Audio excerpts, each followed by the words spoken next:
आज सॉल्व करते हैं question number 14 exercise 4.8 R D Sharma class 10th। A motor boat whose speed in still water is 18 kilometre per hour takes 1 hour more to go 24 kilometre upstream that to return downstream to the same spot find the speed of the stream. यानी कि बात यह है कि हम लोग एक motor boat है स्टील वाटर में चलाते हैं तो उसकी स्पीड ये रहने वाली है और उसको 1 घंटे का टाइम ज़्यादा लगेगा किसमें 24 किलोमीटर की अप स्ट्रीम में, किसके बजाय return downstream to the same spot. वही 24 किलोमीटर डाउन स्ट्रीम आएंगे तो जितना टाइम लगा उससे 1 घंटा ज़्यादा किसमें लगेगा, अप स्ट्रीम के अंदर। तो हमें बताना है कि स्पीड ऑफ द स्ट्रीम क्या है। तो स्पीड ऑफ द स्ट्रीम क्या मान लेते हैं, x किलोमीटर पर आवर मान लिया। और मान लिया कि ये अपनी नदी इस डायरेक्शन के अंदर बह रही है और इस पर 2 पॉइंट मान लेते हैं कि ये ए पॉइंट है और ये बी पॉइंट है। क्योंकि डिस्टेंस कितनी बताइए, 24 किलोमीटर बताइए, तो 24 किलोमीटर यहाँ से चलेंगे इस डायरेक्शन में तो ये तो अप स्ट्रीम है। तो अप स्ट्रीम में भी एक स्पीड होती है, तो speed in up stream. Up stream के अंदर स्पीड क्या होती है तो देख लेते हैं उसको भी। अप स्ट्रीम के अंदर जाएंगे तो स्पीड क्या होगी, तो यहाँ से अपनी नाव लेके हम लोग अगेंस्ट चलेंगे किसके, स्ट्रीम के, तो ये अप स्ट्रीम कहलाती है। तो इसमें अपनी स्पीड क्या थी, 18 किलोमीटर पर आवर, इस वाली स्पीड से इधर चलेंगे और स्ट्रीम किस स्पीड से आ रही है, x किलोमीटर पर आवर की स्पीड से इसके सामने आ रही है, तो स्पीड क्या हो जाएगी, कम हो जाएगी। 18 किलोमीटर से हम आगे बढ़ रहे थे और नदी ने कम कर दी स्पीड, कितनी, x कम कर दी, तो ये स्पीड रह गई अपने पास। और नदी की स्पीड कभी भी ज़्यादा नहीं होगी इससे, क्योंकि वो साथ ही बहा ले जाएगी, ये भी मैंने बताया था। यानी स्पीड हमेशा स्ट्रीम की कितनी होगी, मोटर बोट की स्पीड से कम होगी, 18 से हमेशा कम होगी। ऐसे ही हम लोग यहाँ तक पहुँच गए 24 तक। फिर यहाँ से इधर वापस भी जाना है सेम स्पॉट पे, तो इसको क्या बोलेंगे, speed in down stream. Down stream का मतलब है इधर से हम लोग नदी के साथ साथ चलेंगे, तो ये हो गई अपनी डाउन स्ट्रीम। तो इसके अंदर स्पीड क्या होगी, हम लोग अपनी स्पीड से तो चलेंगे ही 18 किलोमीटर पर आवर वाली, और नदी भी इसी डायरेक्शन में अपनी एक्स स्पीड से बहेगी, तो स्पीड क्या हो जाएगी, बढ़ेगी, 18 प्लस एक्स हो जाएगी। तो ये दोनों स्पीड हमें निकालनी थी, तो ये तो हमें पता कर ली। अब कुछ टाइम लगा होगा, इधर से इधर यहाँ तक पहुंचे 24 किलोमीटर, तो टाइम लगा होगा। तो ये वाला टाइम कितना था, 1 घंटे ज़्यादा है किससे, डाउन स्ट्रीम वाले टाइम से। यहाँ से जहाँ तक पहुँचे टाइम जितना लगा, तो टाइम कैसे निकालते हैं वो वाली बात, speed equal to distance upon time होता है। तो time equal to distance upon speed. तो इधर से इधर चले तो ये वाला टाइम t1 मान लेते हैं, और यहाँ पर पहुँचने के बाद वापस गए तो इसको t2 टाइम मान लेते हैं। तो t1 कैसे निकालेंगे, t1 की वैल्यू निकाल लेते हैं। डिस्टेंस चाहिए, डिस्टेंस कितनी है, 24 किलोमीटर है, और इस डायरेक्शन में बढ़े मतलब अप स्ट्रीम के अंदर स्पीड कितनी है, 18 माइनस एक्स है, तो ये वाला टाइम लगा होगा। ऐसे ही t2 24 किलोमीटर पहुंचने के बाद वापस इधर चले तो डिस्टेंस कितनी कवर करेंगे, इसी सेम स्पॉट पे पहुंचना है, 24 किलोमीटर डिस्टेंस कवर करनी है वापस से। और स्पीड कितनी है डाउन स्ट्रीम के अंदर, 18 प्लस एक्स है, तो 18 प्लस एक्स। और इसने बोला क्या था कि डाउन स्ट्रीम, अप स्ट्रीम के अंदर कितना टाइम लगा, 1 घंटे ज़्यादा लगा, यानी t1 में से t2 को माइनस करेंगे तो 1 घंटे का टाइम ज़्यादा लगेगा। या ऐसे मान लो कि इसमें हमें 5 घंटे लगे डाउन स्ट्रीम के अंदर, और इसमें हमें कितने लगेंगे, 6 घंटे, यानी दोनों का डिफरेंस कितना होगा, 1 होगा। ऐसे आप लोग समझ सकते हैं। तो t1 की वैल्यू पुट कर देते हैं 24 अपॉन 18 माइनस एक्स, माइनस इधर आ जाएगा 24 upon 18 plus x equal to 1।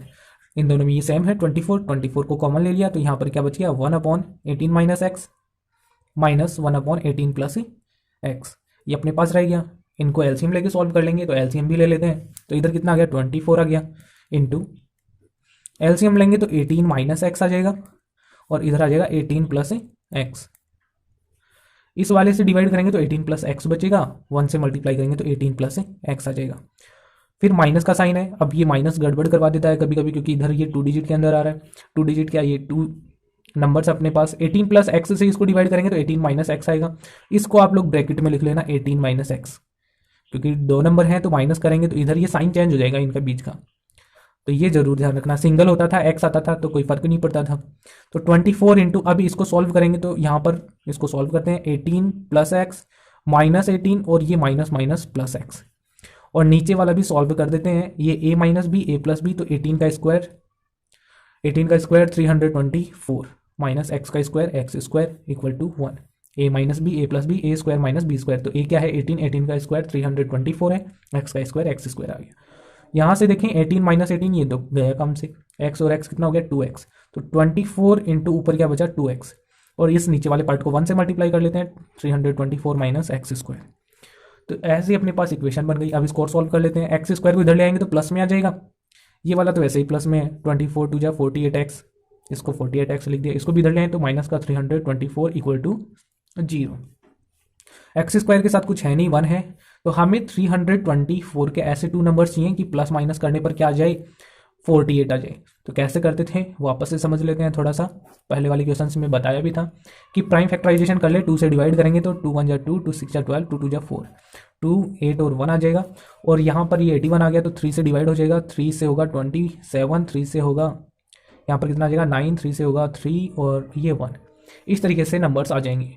तो अब इनमें कॉम्बिनेशन बनाना था, तो कॉम्बिनेशन किस तरीके से बनाई। पहली बात तो ये कि अभी अभी मैंने बताया था कि स्पीड अपनी जो भी आएगी वो क्या आएगी 18 से कम आएगी। ऐसे जरूर समझाया था मैंने आप लोगों को, 18 से क्या आएगी कम। तो एक फैक्टर तो 18 से कम आना ही चाहिए अपने पास, एक्स की वैल्यू 18 से कम ही होनी चाहिए। तो 18 से कम कैसे कैसे बना सकते हैं, मैं कहूँ कि 4 4 3 जा 12, 12 बना सकते हैं। एक नंबर बना लिया 12, तो दूसरा नंबर कितना बना, ये 27 बन गया। लेकिन इनको प्लस करेंगे तो 48 नहीं आएगा। तो दूसरा नंबर बनाने की कोशिश करेंगे, तो दूसरा नंबर क्या बना सकते हैं, इसे कम बनाने की कोशिश कर लेते हैं। 3 2 जा 6, क्योंकि ज़्यादातर तो बड़े ही नंबर बन रहे हैं। 3 2 जा 6 और बाकी का ले लीजिए, ये 27 2 जा 54, तो 54 और कितना बना 6। तो 54 में से 6 माइनस करते हैं तो कितना आता है 48। तो अपने पास कॉम्बिनेशन बन गया। तो एक्स स्क्वायर प्लस का लिख लेते हैं 54 और माइनस का 6x माइनस 324 इक्वल टू 0।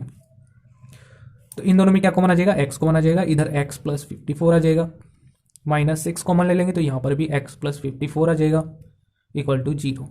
तो एक तो बन गया x प्लस 54 और डायरेक्ट इनको 0 के इक्वल भी कर देता हूँ मैं, x माइनस 6 इक्वल टू 0। एक तो ये बन जाएगा, एक x माइनस 6 बन जाएगा। तो यहाँ से x की वैल्यू माइनस का 54 आ जाएगी और स्पीड कभी भी नेगेटिव नहीं होती है, तो ये वाली वैल्यू पॉसिबल नहीं है। यहाँ से x इक्वल टू 6, यही अपना आंसर है। यानी नदी की जो करंट है वो किस स्पीड से बह रही है, 6 किलोमीटर पर आवर की स्पीड से। तो ये था इसका आंसर। आंसर आ गया कितना, 6 किलोमीटर पर आवर। आप लोग चेक भी कर सकते हैं कैसे, 24 अपॉन 18 माइनस 6, तो 12 आ गया, 12 2 जा 24। 2 आवर्स का टाइम लगेगा किसमें, अप स्ट्रीम के अंदर। इधर से इधर जाएंगे 24 किलोमीटर के लिए हमें 2 आवर्स लगेगा। और ऐसे ही वापस आएंगे तो 18 प्लस 6 स्पीड क्या हो जाएगी अपने पास 24 ही हो जाएगी। तो 1 घंटे का टाइम लगेगा, 1 घंटे में ही वापस आ जाएंगे। तो दोनों के बीच का गैप देख लीजिए, 1 आवर आ रहा है, इससे 1 घंटे का ज़्यादा टाइम लग रहा है अप स्ट्रीम के अंदर। तो इस तरीके से आसानी से चेक कर सकते हैं। तो ये था क्वेश्चन, उम्मीद आप लोगों को अच्छे से समझ में आया होगा। तो मिलते हैं नेक्स्ट वीडियो में। Thank you.